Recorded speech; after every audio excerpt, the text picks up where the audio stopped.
नमस्कार दोस्तों, आपका मेरे चैनल पर स्वागत है। दोस्तों, एक बार की बात है, एक गुरु और शिष्य दोनों एक अनजान नगर में पहुंचे। वहां पहुंचकर उन्होंने देखा कि उस शहर में सब कुछ बहुत सस्ते में मिलता था और सबका भाव एक समान था। यानी एक टका में चाहे 1 किलो सब्जी लो, चाहे 1 किलो सोना लो, सबका भाव एक समान ही था। उसमें जरा भी ऊंच नीच नहीं थी। इस प्रकार वहां के माहौल को देखते हुए चेला बहुत खुश हुआ। उसके तो जैसे अब मजे ही हो गए। उसे अब वहां का माहौल खूब पसंद आने लगा। लेकिन उसके गुरु को ये बात बिल्कुल ठीक नहीं लगी। उन्होंने अपने चेले से कहा कि वत्स, अब ज्यादा दिन यहाँ रहना ठीक नहीं है। यहाँ का राजा बिल्कुल मूर्ख है और उसके राज्य में गधे घोड़े यानी बुद्धिमान और मूर्ख सब बराबर समझे जाते हैं। अर्थात यह एक मूर्खों की नगरी है। अगर यहाँ का राजा कह दे तो दिन को रात और रात को दिन माना जाता है। इसलिए अब जल्दी ही हमें इस नगरी को छोड़कर कहीं और जगह चले जाना चाहिए।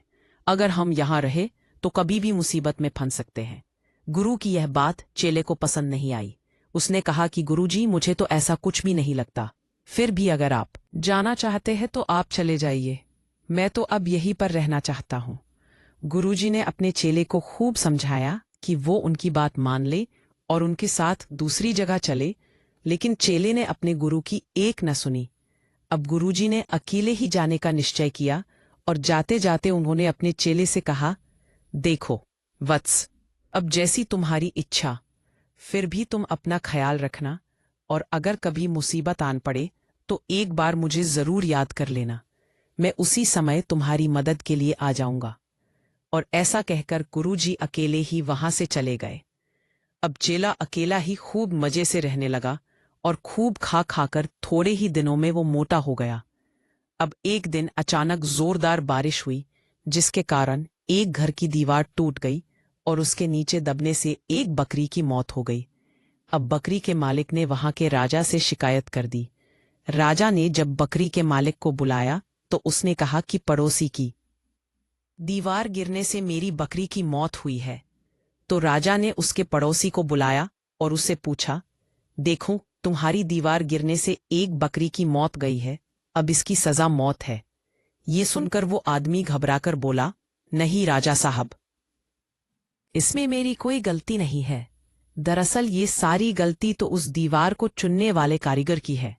शायद उसी ने दीवार ठीक से नहीं बनाई होगी, तभी वो बारिश से गिर गई। तो राजा ने उस कारीगर को भी बुलाया और उससे कहा, देखो, तुमने कैसी घटिया दीवार चुनी है जो एक ही बारिश में गिर पड़ी और जिससे एक बकरी को मौत हो गई है। इसलिए अब मैं तुम्हें फांसी की सजा देता हूं। ये सुनकर कारीगर बहुत घबरा गया और उसने कहा, महाराज, इसमें मेरी कोई गलती नहीं है, क्योंकि मैंने तो पूरी ईमानदारी से उस दीवार को चुना था। अब ये तो उस व्यक्ति की कमी हो सकती है जिसने उस समय दीवार का मसाला तैयार किया था। लगता है उसी ने ठीक से मसाला तैयार नहीं किया होगा। यदि वो पूरी ईमानदारी से काम करता तो आज वो बकरी जिंदा होती। अब राजा ने उस व्यक्ति को भी दरबार में बुलाया और उससे कहा, देखो, तुमने कितना घटिया काम किया है। तुमने उस दीवार को चुनने का मसाला भी ठीक से तैयार नहीं किया। तुमने सरासर काम चोरी की है। अतः अब तुम्हें फांसी की सजा दी जाती है। ये सुनकर वो आदमी बहुत रोया और उसने राजा से खूब मिन्नतें की कि उसकी जान बख्श दी जाए। लेकिन राजा अपने फैसले पर कायम रहा। अब फांसी का फंदा तैयार किया जाने लगा। जब उस आदमी को फांसी दी जाने लगी तो फांसी का फंदा उसके गले में ढीला रह गया, यानी फंदा थोड़ा ज्यादा बड़ा बन गया था। अब क्या किया जाए, क्योंकि फंदा थोड़ा बड़ा बन गया, फिर भी फांसी तो हर हाल में दी जानी थी, फिर चाहे किसी दूसरे को ही क्यों न देनी पड़े। इसके लिए अब ऐसे आदमी की तलाश की जाने लगी जिसके गले में वो फांसी का फंदा फिट बैठ सके। अब राजा के सिपाही ऐसे व्यक्ति की तलाश करते हुए उसी चेले के घर तक जा पहुंचे। उन्होंने उस चेले को पकड़ा और जब उसके गले का नाप लिया तो फंदा एकदम फिट बैठ गया। अब सिपाही उस चेले को लेकर आए और फांसी पर चढ़ाने की तैयारी करने लगे। ये देखकर चेला बहुत घबरा गया। उसने राजा से खूब मिन्नतें की कि उसकी जान बख्श दी जाए, क्योंकि उसने तो कोई गुनाह ही नहीं किया है। लेकिन राजा ने उसकी भी बात नहीं सुनी और चेले से कहा, देखो युवक, हम किसी और को फांसी की सजा का हुक्म सुना चुके हैं, लेकिन उसके गले में ये फंदा बहुत ढीला है, इसलिए उसके बदले में अब तुम्हें फांसी दी जा रही है। अब मैं अपना हुक्म तो वापस नहीं ले सकता, इसलिए इस फंदे पर किसी को तो झूलना ही पड़ेगा ना।